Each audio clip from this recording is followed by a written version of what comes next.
ஸ்ரீமதே ஸ்ரீ வராக மகாதேசிகாய நமக. ஸ்ரீமதே ஸ்ரீ ரங்கராமானுஜ மகாதேசிகாய நமக. ஸ்ரீமதே நிகமாந்த மகாதேசிகாய நமக. ஸ்ரீமதே ராமானுஜாய நமக. திருப்பாவையில் ஸ்ரீமத் ராமாயணம் 10வது பாசுரத்தை இன்றைக்கி அனுபவிக்க போகிறோம். நோற்றுச்சுவர்க்கம். ராமச்சந்திர ரகுவீரா ராமச்சந்திர ரணதீர ராமச்சந்திர ரகுவீர ரணதீர ராமச்சந்திர ரகுவீர.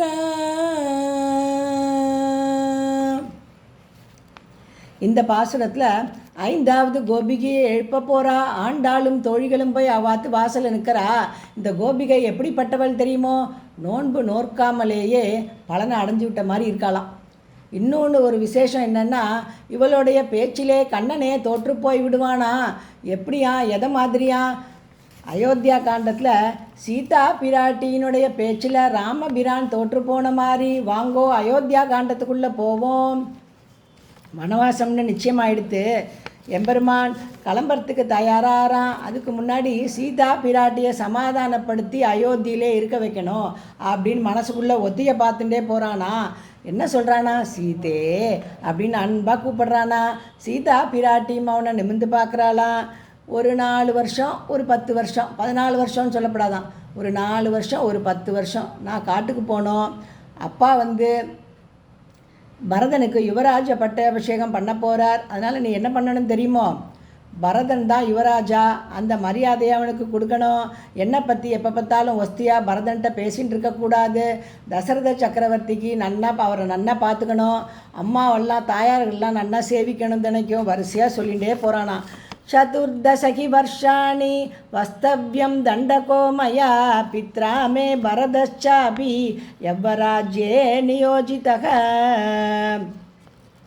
பேசிகிட்டே போன உடனே சீதா பிராட்டி, கொஞ்சம் நிறுத்துங்கோ, நீங்கள் பேசுகிறத பார்த்தா எனக்கு ரொம்ப சிரிப்பாக வருதே. யார் எந்த நிச்சயம் பண்ணுறது? நீங்கள் வனவாசம் போகிறேன் அப்படின்னு சொல்கிறேன். சரி, நான் வரக்கூடாதுன்றதை நீங்களே நிச்சயம் பண்ணினா எப்படி? கிமிதம் பாஷசே ராமவாக்கியம் லகுதயா த்ருவம் त्वया यत बहास्यं मे श्रुत्वा नरवरात्मज. கிமிதம் பாஷசே ராமவாக்கியம் லகுதயா த்ருவம். நீங்கள் பேசுகிறத நினச்சா எனக்கு ஒரே சிரிப்பாக வருது. त्वया यत बहास्यं मे श्रुत्वा नरवरात्मज. நீங்கள் வனவாசம்னு சொன்னேன்ல, ஏதோ 4 வருஷம் 10 வருஷம்னு. நீங்கள் எத்தனை வருஷம் வனவாசம் போனாலும் நானும் கூட வருவேன். இந்த என்னுடைய தீர்மானத்தை எதுவும் யாரும் மாற்ற முடியாது தெரியுமோ? சகத்வயா கமிஷ்யாமி வனமத்திய நசம்சயக நாகம் சக்கியா மகாபாக நிவர்த்தயிது முத்யவத்து. நான் காட்டுக்கு உங்கள் கூட வரப்போகிறேன்ற நான் தீர்மானிச்சுட்டேன், அதை யாரும் மாற்ற முடியாதுன்றாலாம் பிராட்டி. பெருமாள் மெதுவாக ஆரம்பிக்கிறாராம். சீதே, நீ ராஜகுமாரிம்மா, ஜனகராஜனுடைய குமாரத்தி, இங்கே தசரத சக்கரவர்த்தியினுடைய மாட்டு பொண்ணு. நீ அயோத்தியுடைய மதில் சுவரை தாண்டி வேறு எதையுமே இப்போ பார்த்தது இல்லாமல் ரொம்ப மகிழ்ச்சியாக இருந்துட்டம்மா. காட்டில் ஒரே நரகமாக இருக்கும்மா வாழ்க்கை, ஒரே துக்கமயமாக இருக்கும்மா. சதா துக்கமேவ வனம் அப்படி இருக்கும்மா. எப்படி இருக்கும் தெரியுமா? சுகம்ன்ற ஒரு வார்த்தையான சுவடே தெரியாதும்மா. அங்கே சதா சுகம் ந ஜானாமி துக்கமேவ சதாவனம் சிம்ஹானாம் நினதா துக்காக ஸ்ரோதும் துக்கமதோ வனம். சிங்கமெல்லாம் கர்ஜிக்கும்மா. ஒரு மருந்துக்கு கூட சுகம்ன்ற வார்த்தையை அங்கே பார்க்க முடியாதும்மா. காட்டு பிரதேசத்துலலாம் பாம்புகள்லாம் வளைஞ்சு வளைஞ்சு ஓடும் தெரியுமோ? துக்கமதோ வனம். சரீர சிரமங்கள்லாம் ரொம்ப படணும்மா. காடுன்னாலே துக்கந்தாம்மா, சுகம்ன்றதே கிடையாதும்மான்னு திருப்பி திருப்பி சொல்கிறானா. காய கிளேசாச்ச பகவோ பயானி விவிதானி ச அரண்யவாசே வசதோ துக்கமேவ ததோ வனம். உனக்கு நான் சொல்கிறது புரியறதாம்மா, நான் உன் நல்லத்துக்கு தான் சொல்கிறேன் அப்படின்னு சொன்னோடனே சீதாதேவி சிரிக்கிறாளாம். ராமா, உனக்கு என்ன பிரச்சனை? நான் ரொம்ப கஷ்டப்படுவேன் காட்டில் நினைக்கிறியா? காட்டு பாதைகளில் நடந்து நடந்து எனக்கு களைப்பு ஏற்பட்டு விடுமோ என்று எண்ணவே வேண்டாம் நாதா. காட்டில் நான் நடந்து வரும்போது என் காலில் கல் குத்துமோ, நான் ரொம்ப கஷ்டப்படுவேனோ அப்படின்னு நினைக்கிறேளா? அதுதான் கிடையாது. எப்படி நம்ம இந்த அரண்மனை தோட்டத்தில் சுற்றி வரும்போது சந்தோஷமாக இருப்பேனோ அதே மாதிரி காட்டில் மரம் செடி கொடிகள் மலர் தோட்டங்கள் இதெல்லாம் சுற்றி வரும்போதும் அதே சந்தோஷத்தோடு இருப்பேன். காட்டில் சயனிச்சிட்டு இருக்கும்போதும் இந்த அரண்மனையில் நல்ல ஹம்ச தூளிகா மஞ்சத்தில் நான் எப்படி ஆனந்தமாக சயனிச்சுப்பேனோ அதே மாதிரி தான் அங்கேயும் சயனிச்சுப்பேன். ஏன் தெரியுமோ அப்படின்னு கேட்குறா. ராமர் அப்படியே பார்க்குறாரா நிமிந்து. ஸ்வர்க்கம் ஸ்வர்க்கம் நரகம் துக்கம் காடுன்னு என்னென்னவோ சொன்னேலே நாத்தா, ஸ்வர்க்கம்னா என்ன, நரகம்னா என்ன? நரகம்னா ஒரே துக்கம், ஸ்வர்க்கம்னா ஒரே ஆனந்தம் அப்படின்னு ராமன் பதில் சொல்கிறானா? அது அவாவாளுடைய கோணத்தை பொறுத்து இருக்கு. என்னுடைய கோணம் என்ன தெரியுமா? எஸ்த்வயா சகசா ஸ்வர்கோ நிரயோ எஸ்த்வயா வினா இது ஜானன் பராம் பிரீத்திம் கச்சராம மயா சக. நீங்கள் எங்கே இருக்கீங்களோ அதுதான் எனக்கு ஸ்வர்க்கம். ஒரே வரியில் சொல்லிட்டாலாம். ஸ்வர்க்கத்துக்கான விளக்கத்தை ஒரே வரியில் சொல்லிட்டா சீதா பிராட்டி. நீங்கள் எங்கே இருக்கீங்களோ அதுதான் எனக்கு ஸ்வர்க்கம். ராமன் இருக்கும் இடமே இந்த சீதைக்கு அயோத்தி தெரியுமோ, அதனால் நீங்கள் எங்கே இல்லையோ அதுதான் எனக்கு துக்கம், அதுதான் எனக்கு நரகம். நீங்கள் இருக்கிற இடம் காடாக இருந்தாலும் சரி நாடாக இருந்தாலும் சரி அதான் எனக்கு ஸ்வர்க்கம். அதனால் நீங்கள் இப்போ பண்ண வேண்டிய காரியம் என்ன தெரியுமோ? சந்தோஷமாக என்ன அழிச்சுன்னு போனோம். கச்ச ராம மயாசக. தோற்று போயிட்டான் ராம பிராட்டியோட பேச்சில். என்ன சொல்கிறானா? அனுகச்சஸ்வ மாம்பீரு சகதர்மச்சரி பவ. வாமா சீத்தே கிளம்புமான்ட்டானா. இவ்வளோ பேசினவன் அவள் சொர்க்கத்துக்கும் நரகத்துக்கும் என்னன்னு விளக்கம் கொடுத்த உடனே என்ன சொல்கிறானா? அனுகச்சஸ்வ மாம்பீரு சகதர்மச்சரி பவ. காட்டுக்கு வா, என்னோட நான் என்னென்ன தர்ம காரியங்கள்லாம் பண்ணுறேனோ அதுக்கெல்லாம் உறுதுணையாக இருப்பாயாக அப்படின்னு சொல்லிட்டானா. அடுத்தது என்ன தெரியுமோ? மாற்றமும் தாராரோ, மாற்றமும் தாராரோ. ராவண வதமாச்சு. ராவணம் வதம் ஆனவுடனே பெருமாள் திருவடிகிட்ட செய்தி சொல்லி அனுப்புகிறாராம். ராமபிரான் தன்னுடைய வெற்றி செய்தியை சொல்லிவிட்டு சீதைக்கு என்ன செய்தி சொல்லணும்னு என்னோட வார்த்தையை போய் அங்கே அப்படியே சொல்லு அப்படின்னு திருவடிகிட்ட சொல்லி அனுப்புகிறாராம். வேக வேகமாக ஓடி தாவி தாவி ஓடி வராராம் அசோகவனத்துக்கு. ஏழை சோபனம் ஏந்திஷை ஏந்திழை சோபனம். ராமபிரான் தங்களுக்கு செய்தி சொல்லி அனுப்பிச்சிருக்கார் அப்படின்னு சொல்லிட்டு சீதா பிராட்டியை சேவிக்கிறாராம். சேவிச்சுட்டு அனுமான் அப்படியே சொல்கிறாராம். ராமன் சொல்லி அனுப்பிச்ச செய்தியை அப்படியே சொல்கிறாராம். சீதே, நீ இனிமே அந்நியன் வீட்டில் இருப்பதாக எண்ணிக்கொண்டு சஞ்சலப்பட வேண்டாம். நீ உன் வீட்டிலையே தான் இருக்க போகிற. மனசில் ரொம்ப அமைதியும் ஆறுதலும் நீ கண்டிப்பாக அடையணும். ஏன் தெரியுமோ? ஸ்வக்கிரகத்தில் இருக்கிற மாதிரி உன்னுடைய வீட்டில் இருக்கிற மாதிரி தான் இது. ஏன்னா நம்ம குழந்தை விபீஷணன் ராஜாவாயிட்டான். அவனு வந்து உன்னை சேவிக்கிறதுக்கு ரொம்ப ஆவலாக காத்துட்டுருக்கான் அப்படின்னு சொல்லி அனுப்புகிறார் பெருமாள். ததா ஸ்வசிகி விஸ்வஸ்தா ஸ்வக்ரிகே பரிவர்த்தசே அயம் சாப்பியதி சம்கிருஷ்ட தர்சன சமுத்சுக. பார்த்தா சேதியை சொல்கிறா. பிராட்டியினுடைய திருமுகத்தில் எந்த விதமான சந்தோஷம், ஒன்றுமே சந்தோஷத்துக்கான அறிகுறியே இல்லை. திருவடிக்கு ரொம்ப மனசு சஞ்சலமாக எடுத்து. நம்ம சொன்னது பிராட்டிக்கு நன்னா காதில் தானே விழுந்தது, நன்னா சத்தமாக தானே பேசினோம். கிம்னு சிந்தயசே தேவி கிம்னு மாம் நாபிபாஷசே. ஏன் தேவி பதிலே சொல்ல மாட்டேங்கிறேன், என்கிட்ட பேச மாட்டேங்கிறேலே, ஏதாவது தப்பு பண்ணிட்டேனா அடியேனா அப்படின்னு கையை கூப்பிட்டு கேட்குறாராம். அதுக்கு பிராட்டி சொல்கிறாளாம், மாற்றமும் தாராரோ. பா, நீ எவ்வளோ பெரிய செய்தியை கொண்டு வந்திருக்க. என்னுடைய பர்த்தா விஜயராகவனா ஆயிட்டார்னு கொண்டு வந்திருக்கப்பா. அந்த செய்தியை வாங்கிட்டு எனக்கு ஆனந்தம் அப்படியே தொண்டை வரைக்கும் வந்துடுத்துப்பா. பதில் பேசுறதுக்கு ஒரு நிமிஷம் வாய் அடைச்சி போயிட்டேன்ப்பா, வார்த்தையே வரலம்மா. அச்சமும் தாராரோ பிரியமேதத் உபஸ்ருத்ய பர்த்துர் விஜய சம்ஸ்ருதம் பிரகர்ஷவசமாபன்னா நிர்வாக்கியாஸ்மி க்ஷணாந்தரம். ஒரு நிமிஷம் வாய் அடைச்சி போச்சுப்பா, எனக்கு பேசவே வரலப்பா அப்படின்ட்டாலாம் சீதா பிராட்டி. அடுத்தது நாற்றத்துழாய் முடி நாராயணன். சுந்தரகாண்டத்தில் பிராட்டி திருவடிகிட்ட சொல்கிறாளாம், எங்கள் மாமியார் எப்படிப்பட்டவ தெரியுமோ? இந்த லோகத்துக்கெல்லாம் ஆதாரமானவனாக தன்னுடைய பிள்ளையா பெற்றிருக்கா. அப்படிப்பட்ட ஒரு பிள்ளைய பெற்றிருக்கா.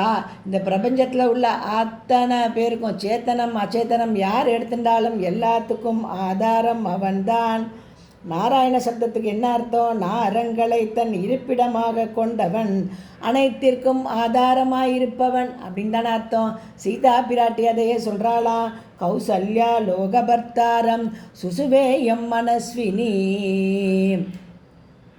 கௌசல்யா லோகபர்த்தாரம், இந்த பிரபஞ்சத்தில் உள்ள அத்தனை பேருக்கும் பொதுவானவனா ஒருத்தனை எங்கள் மாமியார் பிள்ளையா பெற்று கொடுத்துருக்கா. கௌசல்யா லோகபர்த்தாரம் சுசுவேயம் மனஸ்வினி.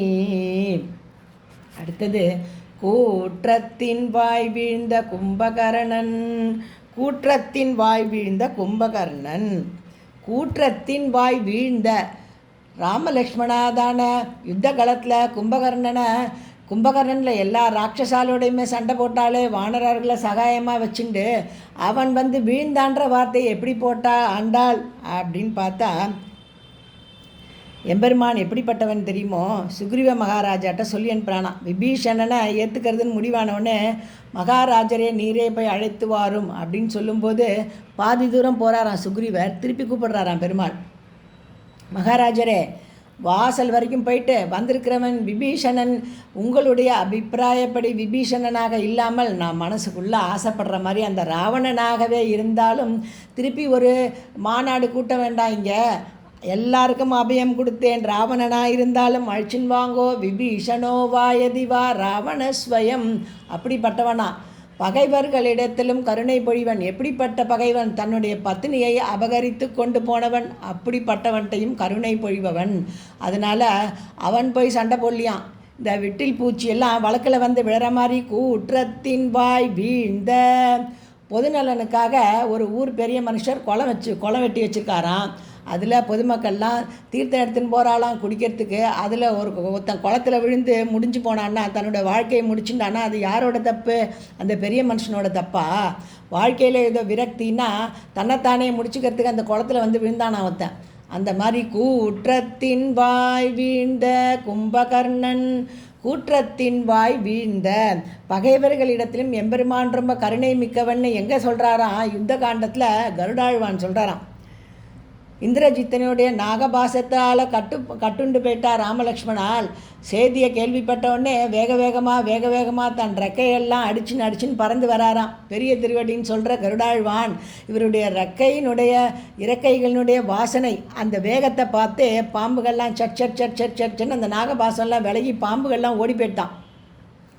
அப்போ பெருமாள் கேட்குறாராம், கையை கூப்பிண்டு, நண்பரே நீங்கள் யார்? சரியான சமயத்தில் எங்களை விடுவித்தீர்களே அப்படின்னு பேசுகிறானா. என்ன போட்டுண்ட வேஷம் அப்படி இல்லையா? ஆத்மானம் மானுஷம் மன்யே. உன்னை கருடன் சொல்கிறாராம், நம்ம நான் யாருன்றதை இன்னொரு சமயம் சொல்கிறேன், இப்போ எனக்கு விடை கொடுங்கள் நண்பரே. சகே ராகவ தர்மஜ ரிபூணாமபிவத்சல அப்யனுஜ்ஞாதுமிச்சாமி கமிஷ்யாமி யதாகதம். சகே ராகவ தர்மஜ ரிபூணாமபிவத்சல அறத்தின் நாயகனே, பகைவர்களிடமும் கருணையையும் அன்பையையும் பொழிபவனே. ரிபூணாமபிவத்சல, அதுதான் இப்படிப்பட்டவன்ட்ட தானே விழுந்தானா. கூற்றத்தின் வாய் வீழ்ந்த கும்பகர்ணனும். அடுத்தது தேற்றமாய் திட. ஆண்டாள் உள்ளே இருக்கிற கோபிகைட்ட சொல்கிறாளாம், அம்மாடி நாங்கள் கூப்பிட்டோன்னு வேகமாக ஓடி கதவை திறந்துடாத, ஒன்றை நீயே சமாளிச்சுண்டு நிதானமாக கதவை தர அப்படின்னு சொல்கிறாளாம். எப்படி யார் மாதிரி வந்துடாத? கிஷ்கிந்தா காண்டத்தில் தாரை வந்தாலே, இளைய பெருமாள் முன்னாடி நின்னாலே அப்படி வந்துடாத அப்படின்னாலாம். தாரை எப்படி வந்தாலாம் கிஷ்கிந்தா காண்டத்தில்? சொன்ன கெடு முடிஞ்சு 4 மாதம் ஆகியும் சீதா பிராட்டியை தேடுறதுக்கு எந்த முயற்சியும் எடுக்கலையா சுக்ரீவன். பெருமாளுக்கு ரொம்ப வருத்தம் ஒரு பக்கம், கோபம் ஒரு பக்கம். இளைய பெருமாள்கிட்ட சொல்கிறாலாம், லக்ஷ்மணா வாலி போன வழி இன்னும் மூடலைன்னு சுக்ரீவன்கிட்ட தெரிவிச்சிட்டு வா அப்படின்னோடனே வேறு கோபக்காரர் இளைய பெருமாள். முத்தண்ணா ரொம்ப வருத்தமாகவும் கோபமாகவும் இருக்கிறத பார்த்து ரொம்ப கோபமாக இருக்காராம். கோபமாக வேகமாக கிஷ்கிந்தை அரண்மனைக்கு முன்னாடி தன் வில்லை அப்படியே டங்குன்னு ஓசைப்படுத்தினாராம். அந்த ஓசையை பார்த்து சுக்ரீவர் அப்படியே மகாராஜா வெளத்து போயிட்டாராம். ரொம்ப பயந்து போயிட்டாராம். எப்படி பயந்தாராம்? தேனஜா பஸ்வனேநாத சுக்ரீவ பிளவகாதிபக. அந்த வில்லினோட ஒலி டங்குன்னு சத்தத்தை கேட்டவுடனே வெளத்து போயிட்டாராம். சந்தோஷமாக தாரையோடு இருக்காராம் அந்த புறத்தில். வாசலில் இந்த வில்லோட சத்தம் கேட்டவுடனே தாரை எழுப்புறாராம். நங்காய் அப்படின்னு பரிபூர்ணமானவளேன்னு எழுப்புறாராம் தாரையை சுக்ரீவ மகாராஜா. நீ முதல்ல என்ன பண்ணணும்னு தெரியுமோ, நேரில் போய் இளைய பெருமாளை பார்த்து என்ன விஷயம்னு கேட்டு கொஞ்சம் சாந்தப்படுத்தணும் தெரியுமோ. நீ சாந்தப்படுத்தினா நிச்சயமாக சாந்தமாயிடுவார் இளைய பெருமாள். கோபத்தை வெளிப்படுத்த மாட்டார். ஏன் தெரியுமா? தாரை பார்க்குறா, ஐயோ இப்படி இருக்கோமே, படுக்கையிலேருந்து எழுந்து போகிறோமே, கொஞ்சம் சரி பண்ணிட்டு போகலாமேன்னா மகாராஜர் சொல்கிறாராம், இப்போவே போ, இப்படியே போ. சான்றோர்கள்லாம் என்ன பண்ணுவாலாம், பெண்கள்கிட்ட கடுமையாக நடந்துக்க மாட்டா, அதனால் நீ போய் சாந்தமாக பேசி இப்படியே போனவுடனே எப்படி போனாலாம் தாரை. சா பிரஸ்கலந்தி மத விக்வலாட்சி பிரலம்ப காஞ்சி குண ஹேமசூத்ரா சலக்ஷணா லக்ஷ்மண சந்நிதானம் ஜகாமதாரா நமிதாங்கயஷ்டிகி. அப்படியே அவளுடைய விழிகள் எப்படி இருந்ததா, மதுமயக்கத்தால் அலைபாயும் விழிகள். அப்படியே தள்ளாடி தள்ளாடி தூக்க கலக்கத்தில் நடந்து வராலாம். அந்த இடுப்பு அணி பொன்னாலான ஒரு இடுப்பு அணி, ஒரு ஒட்டியான மாதிரி போட்டுருக்காளாம். அது அப்படியே தொங்கின்னு இருக்கான், முடிச்சு அவிழ்ந்து. அப்படியே என்ன இருக்கான் மனசுக்கு, அப்படியே தலை குனிஞ்சுட்டே போகிறாளாம் அவளும். ஏன்னா இப்படி போகிறோமே, இந்த கோலத்தில் போகிறோமேன்னு. சா பிரஸ்கலந்தி மத விக்வலாட்சி பிரலம்ப காஞ்சி குண ஹேமசூத்ரா சலக்ஷணா லக்ஷ்மண சந்நிதானம் ஜகாமதாரா நமிதாங்கயஷ்டிகி. அப்படி தாரை வந்தாலே அப்படி வந்துடாதடிம்மா, நிதானிச்சுண்டு உன்னை நீயே நிதானப்படுத்திண்டு வந்து கதவை தரடிம்மா அப்படின்னு ஆண்டாள் இந்த கோபிகேட்ட சொல்கிறாளாம். இப்படி 10வது பாசுரத்தை ஸ்ரீமத் ராமாயண ஸ்லோகங்களோடு அனுபவித்தோம்.